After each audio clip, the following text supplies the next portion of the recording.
अस्सलाम वालेकुम, मैं हूं इमरान आज़म और आप देख रहे हैं मेरा यूट्यूब चैनल इमरान आज़म व्यूज़। नाज़रीन, शहर इक़्तिदार की ताज़ा तरीन अपडेट्स के साथ आपकी खिदमत में हाजिर हैं। PTI का काफ़िला इस वक्त डी चौक जो उसकी मंजिल थी उस पर पहुंच चुका है।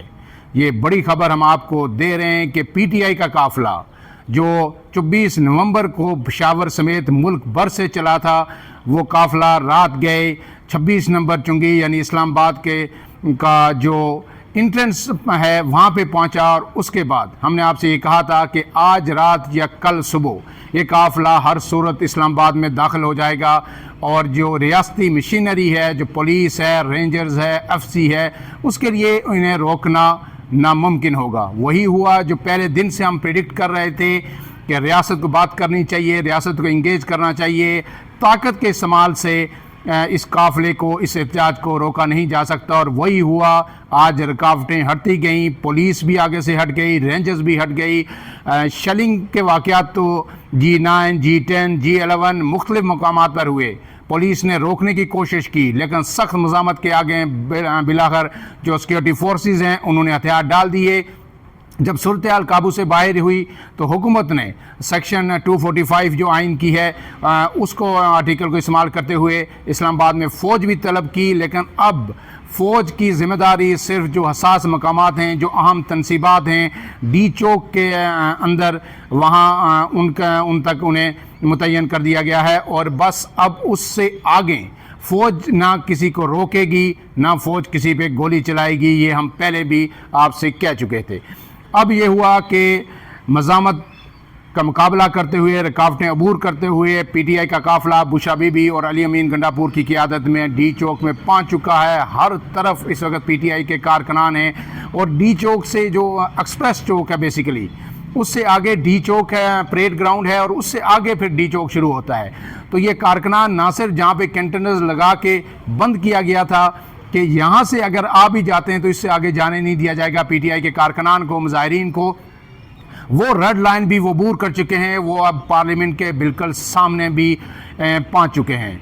अब इस सारी सूरत हाल में आपको पता है कि गुज़श्ता रात बड़ा ही अफसोसनाक वाक़या पेश आया। रात 2 बजे के करीब जो है एक गाड़ी जो रेंजर्स एहलकारों पर चढ़ दौड़ी और 3 रेंजर्स एहलकार, एक FC एहलकार और एक सिविलियन शहरी जो हाल ही में FC से रिटायर हुआ था, वो इसमें शहीद हुए हैं। अब मुतसाद इतलात ये हैं कि जो एक FC एहलकार जो रिटायर्ड हुए थे, उनके जो भाई हैं, उनका मीडिया में मौक़िफ़ सामने आया और उनका कहना है कि ये गाड़ियाँ रेंजर्स और पुलिस की थीं। जब मज़ामत हुई और पुलिस को पीछे आना पड़ा, रेंजर्स को पीछे आना पड़ा, रेंजर्स और पुलिस पे दावा बोला गया, वो पीछे हट रहे थे, तो उनके नीचे आके, गाड़ियों के नीचे आके ये 3 एहलकार जो हैं रेंजर्स के, एक FC एहलकार और एक सिविलियन शहीद हुए। जबकि हुकूमत की तरफ से जो ज़राए से मौक़िफ़ आया है कि आज सुबह एक शख्स को गिरफ़्तार किया गया है, आसिम उसका नाम बताया जा रहा है, और ये बताया जा रहा है कि ये उसकी गाड़ी थी, प्राइवेट गाड़ी थी। और ये भी बताया जा रहा है कि शायद वो एबटाबाद से इस्लामाबाद आ रहा था या फिर वो उस एहतजाज में शामिल था। उसके गाड़ी के नीचे आके ये रेंजर्स एहलकार जो है वो शहीद हुए हैं।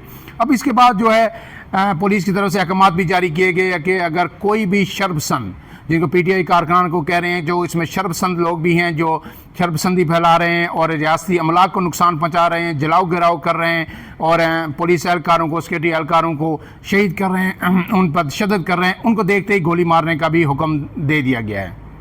लेकिन अब सब कुछ ख़त्म हो चुका, क्योंकि जो हुकूमत की तरफ से बुलंदो बांग जो दावे किए जा रहे थे, हमने अता तारर की प्रेस कॉन्फ्रेंसेस सुनी, हमने जो है पंजाब की वज़ीर इत्तलात हैं उनकी प्रेस कॉन्फ्रेंसेस सुनी, और फिर PTI के जो नून लीग के हुकूमती रहनुमा है, उन्होंने कहा था कि किसी सूरत किसी को डी चौक में पर भी मारने नहीं दिया जाएगा। इतनी सख्त सिक्योरिटी है, 30,000 के करीब एहलकार, सिक्योरिटी एहलकार यहाँ पे रेंजर, FC और पुलिस के मौजूद हैं। तमाम सूबों से भी पुलिस मंगवा ली गई है, आज़ाद कश्मीर से भी पुलिस पहुँच चुकी है। अब कोई जितना ज़ोर लगा ले PTI यहाँ पे नहीं आ सकती, लेकिन PTI पहुँच चुकी।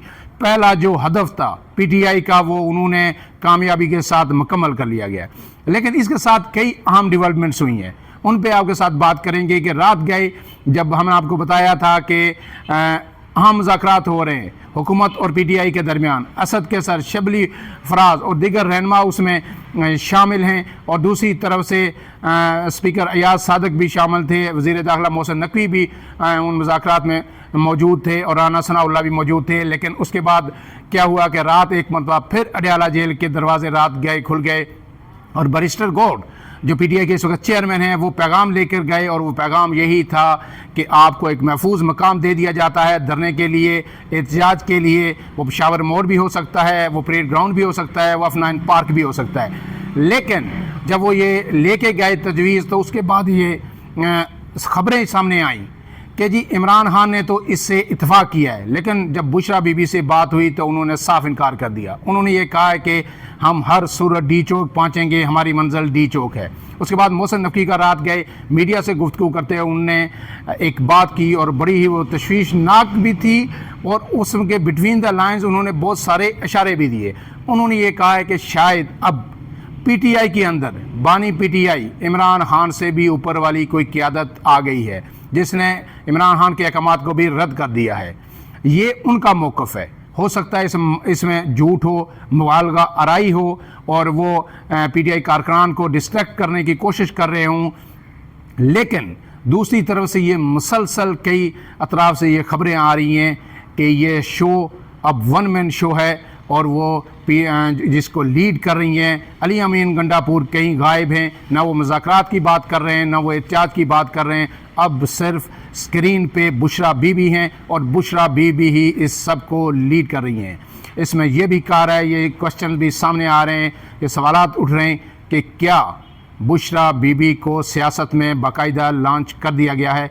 क्योंकि इससे पहले इमरान खान ने भी बारहा ये कहा कि बुशरा बीबी का सियासत से कोई ताल्लुक़ नहीं है, वो एक घरेलू खातून है और बेबुनियाद मुकदमात में उनको जेलों में रखा गया है। लेकिन उसके बाद फिर हमने देखा कि बुशरा बीबी की जब ज़मानत हुई वो पेशावर चली गई। वहाँ उन्होंने कई इजलासों की सदारत की या उनसे ख़िताब किया और उसमें बड़ी उन्होंने जो गुफ्तगू की, जिस तरह तहरीक इंसाफ के रहनुमाओं के लिए उनका लबो लहजा था, उस पर बड़े एतराज़ात आए। उसमें यह भी खबर सामने आई कि अली अमीन गंडापुर के साथ उनके तकरार भी हुई। फिर जो है बैरिस्टर सलमान उनके साथ भी तकरार हुई और उसके बाद फिर ये खबर आई कि बुशरा बीबी इस जुलूस में, इस एहतियात में शरीक नहीं होंगे क्योंकि उनकी तबीयत नासाज है। लेकिन फिर कल अचानक ये बयान जब पीटीआई का काफ़िला वहाँ से 24 तारीख को चला तो ये सामने आया कि बुशरा बीबी ने यह कह दिया कि मैं कारकुनान को किसी तौर तनहा नहीं छोड़ूंगी और मैं जाऊंगी। और फिर उसके बाद हमें हर तरफ बुशरा बीबी नज़र आई, उनके कंटेनर से ख़िताब भी नज़र आए, उनके अहकामात भी नज़र आए, उन्हें पठानों को जो है गैरत दिलाने की भी कोशिश की और अब हर तरफ उनका नाम ही लिया जा रहा है। इस पर जो जो हमें मज़ीद अपडेट्स मौसूल होंगी हम आपको बताते रहेंगे। लेकिन अब जो पीटीआई जब पहुंच चुकी है डी चौक में, हर तरफ उनका कब्ज़ा है, तो इसके बाद व्हाट नेक्स्ट, आगे क्या होगा? आगे वही होगा जिसका हम पहले दिन से कह रहे थे कि गिव एंड टेक होगा, मुज़ाकरात होंगे, बातचीत होगी। और अब इमरान खान अगर रेंजर्स एहलकारों की शहादत ना होती तो शायद एक कदम और आगे होते। लेकिन अब इमरान खान को भी शायद या पीटीआई को भी रियलाइज़ हो गया है कि इस तरह के मज़ीद नुकसान का पीटीआई मुतम्मिल नहीं हो सकती। और इसके साथ साथ रियासत को भी ये रियलाइज़ हो गया है कि तकरीबन 3 सिक्योरिटी एहलकार, 1 एफसी एहलकार और 1 इस्लामाबाद पुलिस के एहलकार अब तक शहीद हो चुके हैं। 130 पुलिस एहलकार और सिक्योरिटी एहलकार ज़ख्मी हैं। रियासत इससे ज़्यादा ये जो अनारकी है ये अफोर्ड करने की मुतम्मिल नहीं हो सकती। गुज़श्ता रोज़ भी हमने बताया था कि मुल्क पूरा बंद है और अब जो है अशिया खुरनोश की किल्लत, पेट्रोलियम मसनूआत की किल्लत भी पैदा हो गई है। लिहाजा हुकूमत चाहेगी कि जल्द से जल्द इसको समाप्त किया जाए। अब इसके बाद जो है कुछ ही देर में मुज़ाकरात शुरू होंगे और बड़े पैमाने पर मुज़ाकरात होंगे। फैसला कौन मुज़ाकरात होंगे, उनमें गिव एंड टेक होगा। इमरान खान का जो मुतालबा हम आपको फिर बता देते हैं कि उनने ये कहा है, अब भी कहा है कि सबसे पहला जो मेरा बुनियादी मुतालबा है कि जो लाहौर की जेलों में जो कैद हैं, शाह महमूद कुरैशी, यास्मीन राशिद और दीगर एजाज चौधरी वगैरह, उमर चीमा, उनको छोड़ा जाए, दीगर कारकुनान को छोड़ा जाए। और फिर मेरी जो पेशियाँ होंगी मैं उसके बाद अगर उनमें भी मेरी ज़मानत होती है तो मैं बाहर आऊँगा। अब ये देखना है कि आया फौरी तौर पर रियासत जो पीटीआई के कारकुनान हैं उनको छोड़ सकती है या नहीं, और अगर नहीं छोड़ सकती है तो पीटीआई का धरना कितने दिन चलेगा और किस हद तक चलेगा, और इसको क्या बुशरा बीबी ही लीड करेंगी।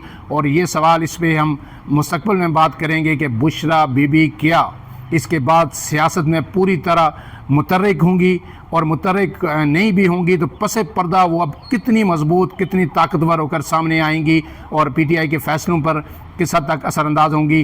ज्यों ज्यों डी चौक से या मुज़ाकरात की मेज़ से अपडेट्स आएंगी, हम आपको दोबारा आप तक पहुँचाएँगे।